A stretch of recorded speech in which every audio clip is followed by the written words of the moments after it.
dilakukan misalnya. Intinya ketika boleh dia memasukkan sesuatu ke dalam aplikasi ini, kita akan mendapatkan notifikasi. Oh ternyata ada kegiatan baru yang dilakukan oleh anggota Dewan A atau anggota Dewan B.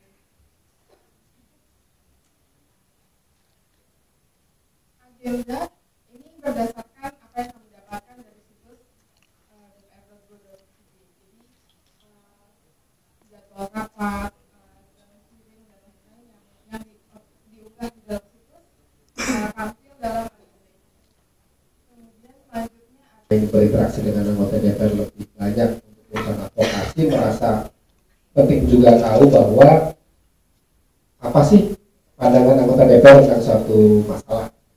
Karena jujur saja ini yang dengan model pengambilan keputusan fraksi ini kan kita sulit membaca sebenarnya pandangan orang per orang. Padahal ini penting bagi kami karena ketika kami melakukan lobby atau melakukan diskusi begitu kan baru muncul pandangan-pandangan dari itu. Nah kalau ini kita bisa tahu sebenarnya ini juga bisa menghindarkan anggota DPR dari itu tadi. Kalau MK dari dissenting opinion harusnya DPR juga bukan dissenting opinion, tapi paling tidak ya kami kan harus patuh pada fraksi atau itu. Tapi kami juga punya pandangan sendiri soal. Nah ini sebenarnya diskusi menarik yang saya kira jarang muncul dalam hal-hal yang ada sekarang gitu. Karena ini kan kemudian sudah aplikasinya melalui Android, rilisnya kan dengan internet. Jangan lupa bahwa 22% penetrasinya baru di Indonesia. Dapil saya mungkin kota Bandung, kota Cimahi yang menggunakan banyak, tapi dapilnya Mas Yuka di Kabupaten Lamongan, di Gresik, yang sebelah sana bukan. Lamongan yang pergi ke Hongkong kan banyak tuh, tapi yang tinggal di sininya ini mungkin belum tentu semuanya juga menggunakan. Atau misalnya gini, saya punya pengalaman yang membuat saya shock beberapa sebulan yang lalu ketika kemudian dari Tanah Utara, Sulawesi Tenggara tanyanya juga melalui orang yang ada di Jakarta, bagaimana kita bisa mengajukan hal-hal yang ada di daerah kami ke DPR. Saya bilang fax aja, maaf di sini tidak ada lain telepon. Gimana coba kalau kita telepon yang ada mau bagaimana gitu kan menjadi satu hal yang cukup rumit. Salah satu kekuatan sipil yang harus ada dan harus lahir di dalam perkembangan demokrasi. Lembaga-lembaga negara seperti DPR itu harus dikontrol oleh kekuatan sipil society karena ciri-ciri dari kekuatan sipil society seperti kemudian ini ya bersifat independen, mandiri, punya daya kritis dan punya kemampuan berkomunikasi intervensi bernegara. Nah, lembaga-lembaga civil society seperti Perludem ini harus lebih berbanyak lagi. Dengan adanya program-program yang sangat inovatif seperti ini akan mendidik masyarakat dalam rangka untuk meningkatkan pendidikan politik rakyat dan juga bisa meningkatkan kualitas demokrasi.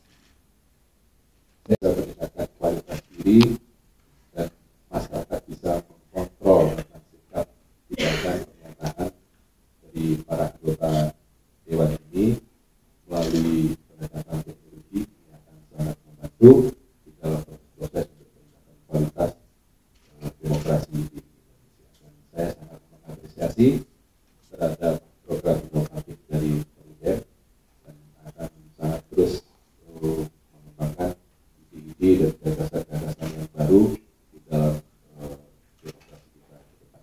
Wanita dari DPP 3 sebagai Ministerial Speaker hari ini. Silakan Ibu.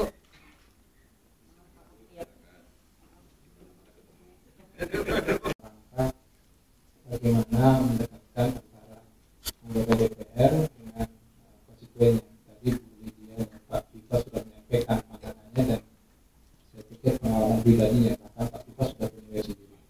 Dan itu sebuah bukti ya, walaupun belum semuanya seperti Pak Viva, tapi saya pikir semua anggota DPR punya cara masing-masing untuk bagaimana cara mendekatkan dengan konstituennya. Jadi ini perkembangan yang menurut saya harus terus dikembangkan. Seperti di DPR sebenarnya dari dulu sudah ada beberapa sistem yang kita kembangkan sejak sistem itu sifatnya manual. Jadi manual itu maksud saya yang paling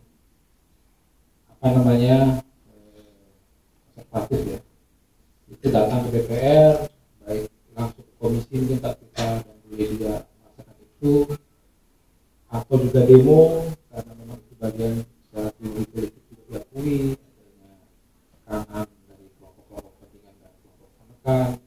Dan lalu kita juga ada namanya surat biasa, surat ini gitu. Dan itu selalu setiap tahun kita juga ada bagian oleh masyarakat dan kita rekap bukan hanya jumlahnya tetapi kasusnya apa.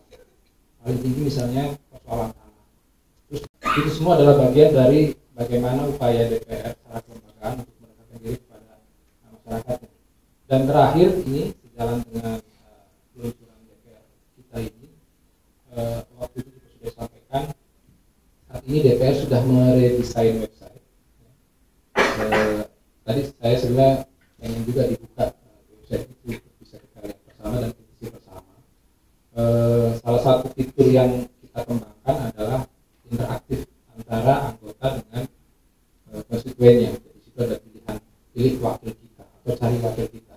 Misalnya Pak Pipa, Bu Lydia dicari baik dapilnya maupun namanya. Tapi memang ini belum di launching secara resmi, rencananya awal Maret. Nanti di situ juga di setiap anggota itu selain profil lengkap ya, yang sudah diupdate datanya bukan sekedar dari KPU, fotonya mungkin yang terbaru, juga ada semacam buku tamu atau interaktif atau seperti berita. Jadi misalnya Pak Pipa sedang kunjungan ke Lamongan ya, ada beritanya diliput entah kunjungan spesifik gitu. Lalu seperti media dunia IT, terutama di dalam IT di dalam membangun demokrasi di Indonesia. Tapi yang dilakukan Perludem ini menjawab bahwa ini dalam rangka transparansi. Mbak Lydia, Mas Viva Yoga juga tetap dikawal oleh teman-teman pemilihnya. Jadi para pemilih tidak berhenti setelah memilih Mbak Lydia, setelah memilih Mas Viva Yoga, itu nggak berhenti di situ. Lalu apa yang dilakukan oleh teman-teman DPR, termasuk juga ini misalnya ada prolegnas, kan ada prolegnas sangat jauh dari informasi. Ini juga dalam rangka keterbukaan informasi. Luar biasa aplikasi DPR kita ini sebagai bentuk bahwa masyarakat Indonesia ini bisa menjadi lebih baik dalam rangka pendidikan pemilih. Jadi pendidikan pemilih itu bukan hanya menjelang pemilu, tapi pendidikan pemilih itu adalah setelah pemilu pun tetap pemilih diberikan pendidikan, mengetahui siapa hasil pemilunya, bagaimana hasil pemilunya, lalu apa yang dihasilkan dalam pemilunya, itu yang ada di parlemen. Nah, mudah-mudahan aplikasi DPR ini juga ada di lembaga-lembaga lain. Mudah-mudahan ada di lembaga-lembaga lain, terutama di lembaga pemerintah. Itu harapan saya. Anggota, nama, akun dan lain-lainnya itu didompleng sehingga menjadi menyesatkan atau tersesatlah orang-orang yang di dalamnya. Nah, saya singkat sih, bagaimana mengenai security dari teman-teman untuk ini supaya dari anggota, katakanlah dari Bapak Viva Yoga dan Ibu, begitu melakukan interaksi tidak didompleng dengan nama-nama yang lain.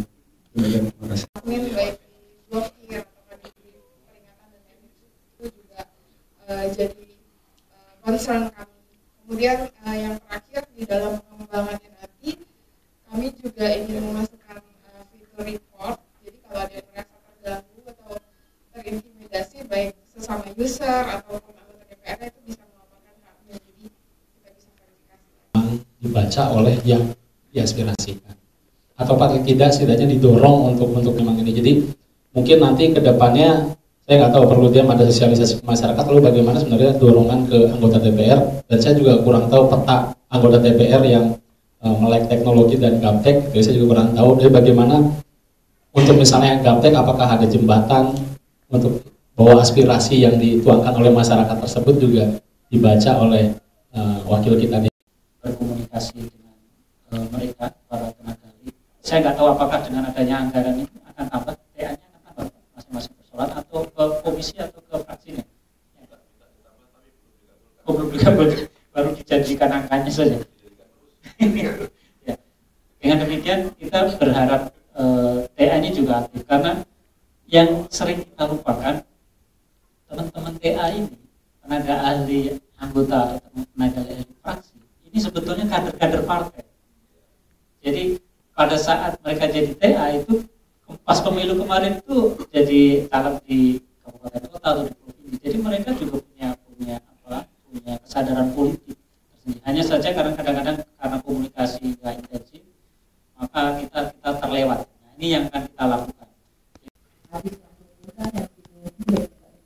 Saya pikir jadi satu hal yang perlu kita pikirkan bersama, mempermudah membuat masyarakat juga satu teredukasi, yang kedua juga punya akses ya kepada anggota dewan. Tapi sebenarnya juga ada faktor edukasi anggota dewan juga, supaya kita juga lebih terbuka lah ya kepada masyarakat.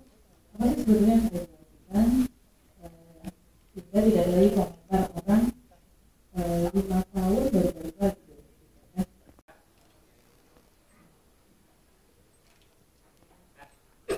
Terima kasih sekali lagi. Perludem, Twitter Perludem adalah @perludem dan bisa disampaikan juga melalui situ atau lewat @apipemilu.